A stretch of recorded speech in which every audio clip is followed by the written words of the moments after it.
My name's Clara, and if you're picturing some high-flying business mogul in heels, you've got the wrong girl. Sure, my dad's a big deal in the corporate world, owns a company so large it's got its own gravity. And yeah, my education wasn't cheap. But me? I'm more at home in a cubicle than a corner office, much to my family's dismay. My brother, Alex, he's the golden boy, ready to step into dad's shoes and run the show. Me, on the other hand? I've told dad more times than I can count. I'm not cut out for that throne. Leave me out of the dynasty drama. Leadership and all that pressure? Not my jam. Then, there's Ethan. Picture this, I'm out with friends, trying to unwind at this dive that's seen better days. In walks Ethan, tray in hand, smile that could knock you sideways. A waiter, sure, but with a vibe that caught me off guard.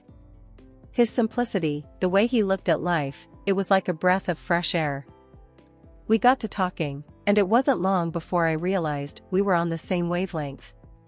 Interests, hobbies, the way we saw the world, it was all eerily in sync.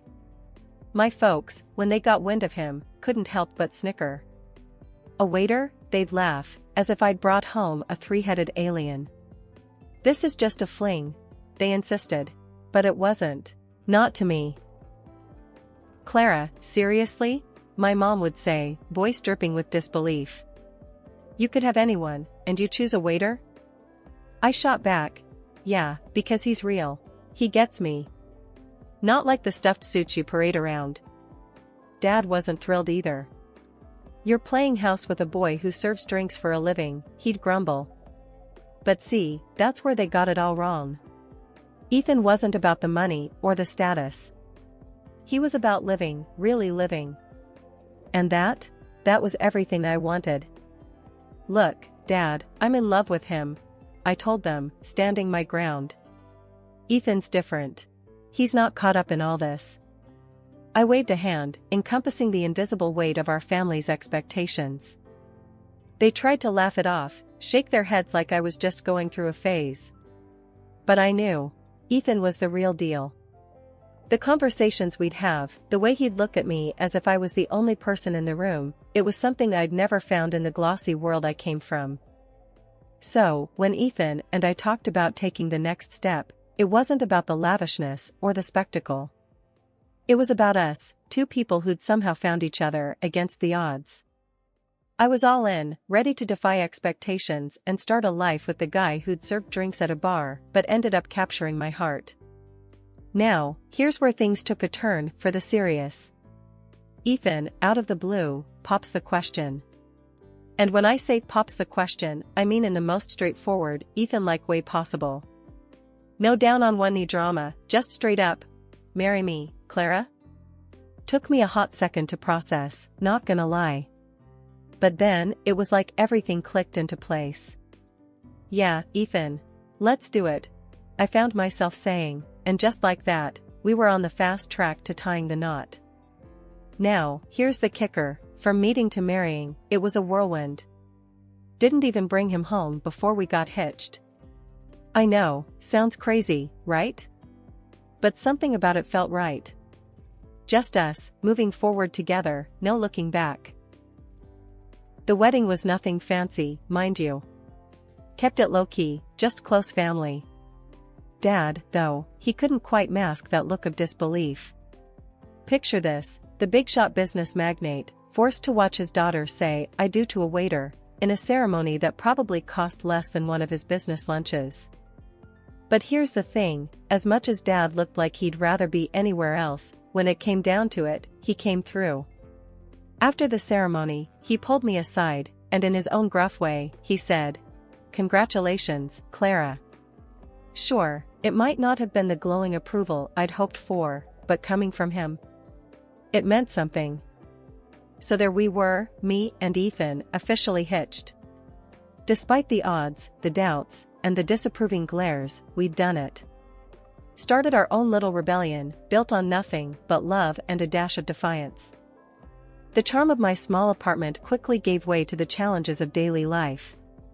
It was the kind of place that felt cozy to me, but seemed to take Ethan by surprise.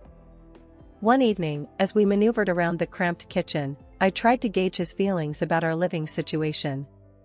So, you're really okay with this place? It's a bit different from what you were expecting, right?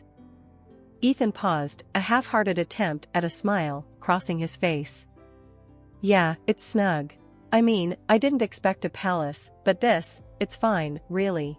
It's got character, he said, but his words carried a weight of unspoken thoughts. Our domestic life started showing cracks pretty early on. Ethan's aversion to household chores became a point of contention between us. It wasn't like he was overburdened with work, his part-time job left him plenty of hours in the day. Ethan, the dishes are piling up. Can you help out a bit? I asked one night, exhaustion seeping into my voice. Ah, come on, Clara. You know I'm all thumbs with this stuff. Can't we just get takeout or something? He replied, dodging the responsibility with a grin that was less charming by the day. The issue of career advancement, or my deliberate lack of it, became a recurring theme. Ethan couldn't understand my decision to remain in a non-leading role within my father's company. Babe, you've got to think about the future. When are you planning to step up at work? There's so much potential for you there. Ethan pressed, his frustration growing. I sighed, the conversation feeling all too familiar. Ethan, we've talked about this. I'm happy where I am. I don't need a title to find fulfillment. But that's just it, Clara. You could have both, the title and the happiness. You're not seeing the big picture, he argued, his patience thinning. The more we talked, the more disconnected we felt. One night, the conversation took a turn that left a deep mark on our relationship. Ethan, understand that I'm not driven by the same things as you. I don't measure my worth by a job title or a fat paycheck, I tried to explain, hoping for some semblance of understanding. He looked at me, disbelief and frustration written all over his face. That's the dumbest thing I've ever heard, Clara. You're sitting on a goldmine of opportunity, and you're too blind to see it, he exclaimed, his words cutting deep. Is that what you think of me? That I'm blind? Stupid? I shot back, the hurt clear in my voice. No, Clara, I just think you could do so much more, Ethan said, his voice softening, but the damage was done. Our once peaceful home became a battleground of ideals and expectations.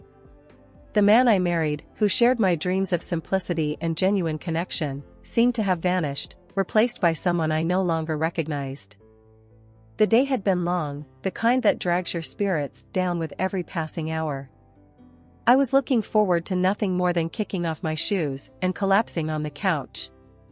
But the universe, it seemed, had a different plan in store for me. The moment I stepped into our apartment, my heart sank. Water. Everywhere.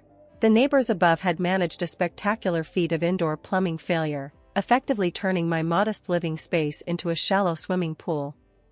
With a heavy sigh, I dialed my parents, my voice catching as I explained the disaster that had unfolded. There was a brief pause on the line, a pause that carried the weight of 1,000 words, none of them good. But then, Dad's voice cut through the silence, a rare note of warmth softening the edges of his usual sternness.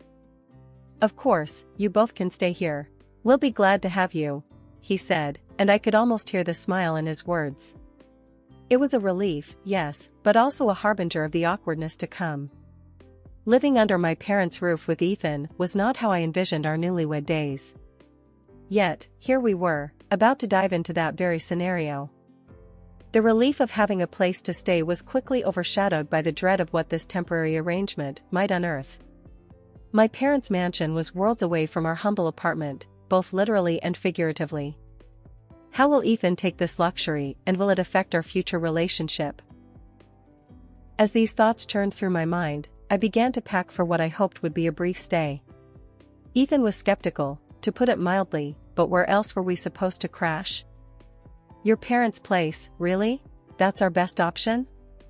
Ethan groaned as we packed a couple of bags. His tone, a mix of disbelief and annoyance, didn't make this any easier. Yeah, really.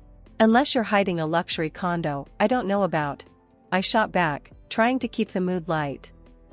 He didn't bite, just shuffled around, muttering something about independence and pride. The moment we stepped into the mansion, I could feel Ethan tense up. The opulence of my childhood home never fazed me much, but through Ethan's eyes, it was like stepping onto another planet. "This is, wow. Just wow," Ethan whispered, looking around. His usual confidence seemed to shrink a bit more with each step. Dad was, surprisingly, the first to break the ice. "Welcome. Make yourselves at home," he said, though his smile was more of a formality than a warm greeting. Ethan nodded, offering a tight-lipped smile in return. The first few days were awkward. Ethan wandering the halls like a lost tourist, and me, trying to navigate the sudden shift in our dynamic. It wasn't long before Ethan's frustration found its outlet. One evening, over dinner, he blurted out, "So, when do I get the grand tour of the family biz? Maybe find a little corner office for myself?" His tone was joking, but the undercurrent wasn't lost on anyone, least of all my father. Dad nearly choked on his drink, coughing out a laugh. "The company? Son, it takes more than ambition. It takes years of training and the right background," he said, each word deliberate, a polite but firm shutdown. Ethan's cheeks flushed a deep red, a mixture of embarrassment and anger. "Right, of course. Silly me," he muttered, pushing his food around his plate. Later, in the privacy of our temporary room, the dam broke. "Can you believe him? The right background? What's that supposed to mean?" Ethan fumed, pacing back and forth. I sighed, sitting on the edge of the bed. "Ethan, you know how my dad is. He didn't mean." "Didn't mean what, Clara? That I'm not good enough? Because that's exactly how it sounded." He cut me off, his frustration boiling over. "It's not about good enough. It's just his way. Come on, you know this isn't forever. We'll figure something out." I tried to soothe the tension, reaching out for his hand. He pulled away gently, the anger in his eyes softening to something more hurt, more lost. "Yeah, I guess. It's just hard, you know? Feeling like I'm on the outside, even here with you." The conversation lingered in the air, unsolved, a reminder of the widening gap between our worlds. Ethan's struggle to fit in, my family's unspoken expectations, and our own unresolved tensions. It was a cocktail for disaster, shaken not stirred. Back in our apartment, life seemed to return to a semblance of normalcy, or so I thought. But as the days turned into weeks, Ethan's presence at home grew thinner, his absences longer.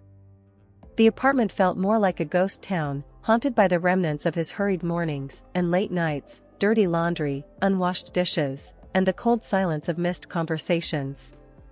Whenever I'd ask, his responses were always the same: "Work slammed. You know how it is." But deep down, I knew it wasn't just the restaurant keeping him away. Feeling more alone than ever, I reached out to an old family friend and the head of security at my dad's company, Mark. He was more like an uncle to me, always there when I needed advice or help. "Mark, I need a favor. Can you keep an eye on Ethan? Something's off, and I need to know." Mark's voice was a mix of concern and resolve. "Clara, you know I'd do anything for you. Consider it done." True to his word, Mark came back to me with news that shattered my world into pieces. Ethan wasn't just working late, he was having an affair. The woman? A wealthy heiress, often seen cozying up to Ethan at the restaurant. The irony wasn't lost on me. Ethan, who, at the very beginning of our acquaintance, said he considered my modest living endearing, now sought the company of someone whose life was defined by the very opulence I shied away from. Armed with undeniable proof, I confronted Ethan. The moment he saw the photos, his facade crumbled, replaced by a mix of defiance and mockery. "So, what? Yes, she's ambitious, young, beautiful, everything you're not." His words were a poison-tipped arrow, aimed straight at my heart. The pain was immediate, a sharp contrast to the slow, numbing realization that the man I loved, the man I married, was a stranger to me. "I want a divorce," I said, the words tasting bitter on my tongue. It wasn't a question, nor a plea. It was a statement, clear and irrevocable. Ethan's laughter faded, replaced by a resigned nod. Fine. As simple as that, our marriage was over. The divorce proceedings were a blur, a period marked by signatures and silent meals, each of us lost in our own thoughts. When it was all said and done, Ethan left, taking with him the remnants of our life together, leaving behind a void filled with betrayal and heartache. When I told my parents about the divorce, they were, well, more relieved than anything. "We never did see what you saw in him," Dad said, barely hiding his satisfaction over the end of my marriage to Ethan. It stung, but part of me knew they were right. Ethan and I were worlds apart, a fact that became painfully clear by the end. Then, out of the blue, my brother, Alex, dropped the bombshell. He was ditching the corporate life to seek enlightenment in India, of all places. "I'm done with the rat race, Clara," he told me over the phone. "I need something more, something real." I remember pacing around my now too quiet apartment, phone pressed to my ear, trying to talk some sense into him. "But the company? Dad? You're just going to leave all that behind?" "It's not my path, Clara." I thought it was, but I was wrong. "You'll see, there's more to life than board meetings and balance sheets," Alex replied, his voice calm, resolved. Dad was beside himself. With Alex out of the picture, he turned to me. "Clara, you're all I have left. I need you to step up," he said, desperation creeping into his usually unflappable demeanor. "Me? Dad, I don't know the first thing about running a company. I can barely manage my own life," I protested, the idea of filling my brother's shoes nothing short of terrifying. "You're smarter than you give yourself credit for. Give it a try, for me," Dad urged. So, I did. With more than a little trepidation, I started as his deputy. Every day was a steep learning curve, filled with meetings I didn't understand and decisions I felt unqualified to make. But as time went on, something strange happened. I started getting the hang of it. "Dad, I think we should reconsider our strategy on the Henderson project. If we pivot now, we can save the investment," I found myself saying during one of our strategy sessions. Dad raised an eyebrow, mulling over my words. "You know what, Clara? That's not a bad idea at all. Let's do it." To my own surprise, my advice paid off. The Henderson project became one of our biggest successes that quarter. Slowly, I began to see the potential Dad saw in me. I made decisions, navigated complex negotiations, and, bit by bit, started to enjoy the challenge. One evening, after reviewing the company's quarterly results, which were better than they'd been in years, Dad looked at me, a mix of pride and astonishment on his face. "You know, Clara, we're on the rise, and it's all thanks to you. You've got a knack for this, a real instinct for business." Hearing that from Dad, considering all my initial doubts and fears, was a moment of unexpected validation. I was making a difference, finding my place in a world I never thought I'd belong to. "Looks like I found my successor after all," Dad said, his voice thick with emotion. After everything settled into a new kind of normal, out of nowhere, Ethan popped back up into my life, or at least he tried to, through social media. His messages were something else, boasting about his flashy new life, flaunting pictures with his fancy cars, and those trips to places that looked more like magazine covers than real spots. The guy had a nerve, especially tossing in those jabs, calling me outdated, a loner destined to stay buried in paperwork at some desk. It was almost funny, how he thought his words would cut deep. Maybe once they would have, but not anymore. I've climbed my way up, sitting in the director's chair at my father's company, a position he mocked me for not wanting, yet here I was, excelling. I didn't bother clapping back or setting him straight about where I stood now. What was the point? Instead, I hit the block button. But Ethan, ever the persistent one, kept coming back with new accounts, spewing the same old spiel. That's when I figured it was time for a bit of déjà vu. I reached out to Mark, our head of security. "Mark, it's showtime again. Can you do me a favor and keep tabs on Ethan? I've got a hunch he's all talk." Mark was on it, no questions asked. The report he brought back had me in stitches. Ethan, living the high life? More like playing pretend. Turns out, his extravagant lifestyle was just smoke and mirrors, the fancy cars rented for show, those luxury vacations. All on his new wife's dime. Seeing all this laid out, I couldn't help but laugh. Ethan hadn't changed one bit, still chasing after whatever glitters, thinking it's gold. I flipped through the report, each page a confirmation that I had made the right decision. The Ethan I once knew, or thought I knew, was a mirage, and I was way past wandering back into that desert. So, I leaned back in my chair, the report on Ethan's glamorous life discarded on my desk, and I smiled. Not because of where he ended up or the choices he made, but because of where I was, firmly in control of my story, with a clear view of where I was headed. A few weeks after I closed the chapter on Ethan and his charades, I found myself at a social event, mingling and doing the whole networking dance that's part of the CEO gig now. That's when I saw him, Ethan, with his new wife on his arm, looking every bit the part of the man who had moved on to better things. Ethan, never one to miss an opportunity to show off, nudged his wife, nodding in my direction. "That's my ex-wife over there," he said loud enough for me to hear, smirking. Never really made much of herself. His wife, young and apparently quite impressionable, laughed, a clear, ringing sound that cut through the murmur of the event. It stung, but only for a moment. I was about to walk away when an elderly man approached us, his face red with anger. "Young man, how dare you speak of Clara like that?"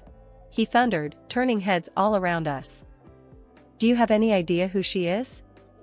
She's the CEO of her father's company, a very successful one at that, and a potential investor for us." Ethan's face lost all color, his smirk replaced by a look of utter disbelief. He stammered, trying to form words, but nothing coherent came out. His wife, meanwhile, looked mortified, her earlier laughter now a distant memory as she absorbed her father's words. Seizing the moment, I decided to twist the knife just a little. "You know, he wasn't just seeing you back when we were having our troubles," I said to her, my voice steady.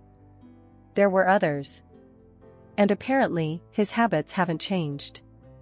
I pulled out my phone, showing her the photos Mark, our security head, had compiled, Ethan cozying up to another woman, clearly not his wife. The reaction was instant. The young woman's face crumbled into a mix of hurt and rage. You're lying," she shrieked at me, but one look at Ethan's face, and she knew the truth.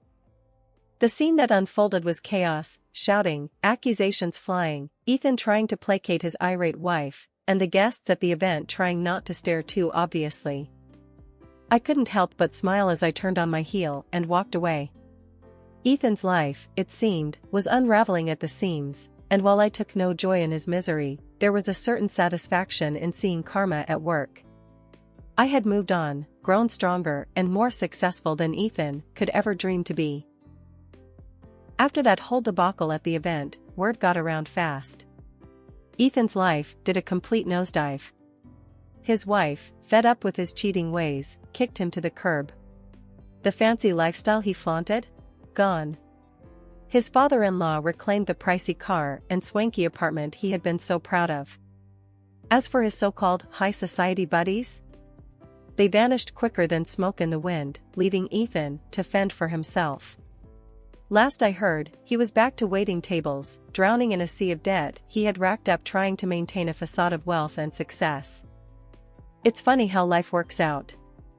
I couldn't help but think back to when Ethan called me all sorts of names, laughed at my simple living and ambition. Now, he's the one scrambling to make ends meet, serving tables just like when we first met. I can't say I wish bad on him, but there's a part of me that feels like this was a long time coming. In the midst of all this, something unexpected happened. I met someone new, someone who's the polar opposite of Ethan. This guy, let's call him Jack, has his feet firmly on the ground. He's not caught up in appearances or chasing after the high life. He values the real things, honesty, hard work, and a good laugh over a cup of coffee. The kind of stuff that lasts. Jack and I, we clicked right from the start. No games, no pretenses. Just two people enjoying each other's company, finding joy in the simple things. It's refreshing, you know? To be with someone who gets you, who doesn't need the glitz and glam to feel important. I guess what I'm trying to say is, life has a way of coming full circle. I've gone through my share of ups and downs, dealt with betrayal, and came out stronger on the other side. Meeting Jack, seeing Ethan's downfall, it's all part of this crazy journey. It's like I've finally closed a painful chapter of my life and started a new one, filled with hope and genuine happiness.